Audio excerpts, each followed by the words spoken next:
You ever have that moment where you're really excited for your players to meet a certain NPC that you've built? They walk into his store, they go up to his counter and they start talking to him, and you're having a great time role-playing him, and you think the interaction goes well, but then a session or two later, everyone seems to have forgotten. What was his name? What did he look like? What did he do exactly? I remember there was that guy, but what was he all about? It sucks to have that happen.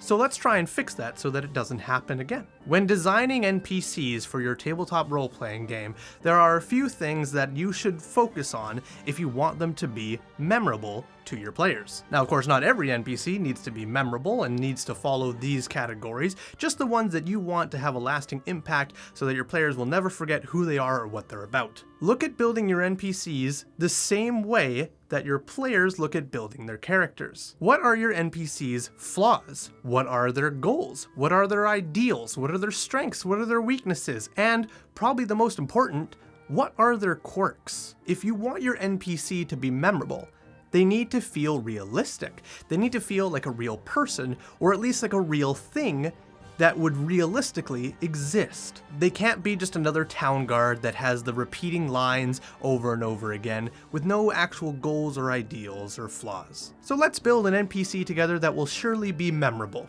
First things first, where does this NPC live? We'll say that they run an inn in a small town along the main road. Lots of travelers like to stop in at the inn as a waypoint along their destination between maybe two other capital cities. So this small town is known for a lot of travelers and not a whole lot of people stay here permanently, and most of the time the faces you see on a day-to-day basis are new and fresh, and you probably either see them often as they travel through, maybe they run caravans, or they see them once every so often, or maybe once and then never again. So this person is used to seeing fresh new faces and greeting people on a constant basis, and they live here, so they would have to be friendly. So we're starting off with a friendly innkeeper who's used to seeing new faces and used to giving the spiel of "Welcome to the Waystone Inn. Thank you for stopping by. Can I get you anything?" They have a friendly, calm demeanor that is welcoming to new guests that are constantly coming in that provide him with some currency, and he provides them with food. Now let's give this person a visual design. Since they run an inn, they're going to be physically well fit. They have to supply the barrels of mead, they have to cook the food, they have to get wood for the burning fires, they have to make sure everything's clean at the end of the day. They are physically well. And to give them a little bit of a visual distinction, we'll say that they have shoulder-length curly red hair, broad shoulders, a narrow face, and a slight bit of a gruff shave, not a clean shave by any means, but also not letting it get unruly. With that overall design, let's work on their flaws. We've already focused on their strengths. They're able to own an inn and operate it well enough to keep it running. One thing you could do to showcase a character's flaws is not show it outwardly, not make it front and center. An easy way to show that is, let's say that this inn of theirs that they are running, the roof from an outside perspective looks a little worn down. It's missing a few tiles and just covered up with thatch just kind of thrown here and there that gets the job done, but it's by no means a permanent fixture. The Waystone Inn itself is also only one level. It doesn't seem to have any upper lofts. It's only on one level and maybe a basement. And when you go inside, everything that could be on a shelf or a counter of some sort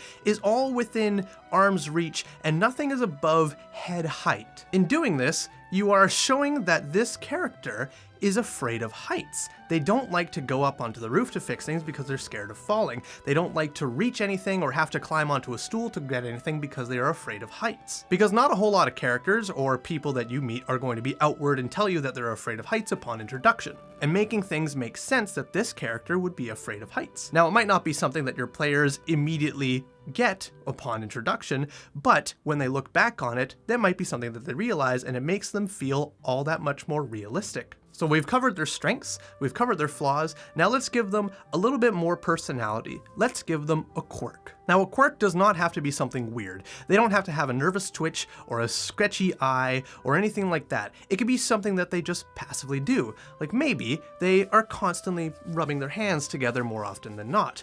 Or at the end of every sentence, they kind of click their mouth a little bit. Or even when they are speaking, they kind of speak in a relatively soft, low tone with a little bit of a idle chuckle at the end of every one of their sentences, regardless if it needs to be there or not. It just kind of happens. Something subtle enough that showcases that they have this thing that makes them them will be enough to stand out to your players that this person is an individual and they have strengths, flaws, and quirks that makes them feel realistic. Now, of course, there are many other things you could do to make a character feel realistic. Maybe the Waystone Inn always closes at a sharp 7:30 p.m.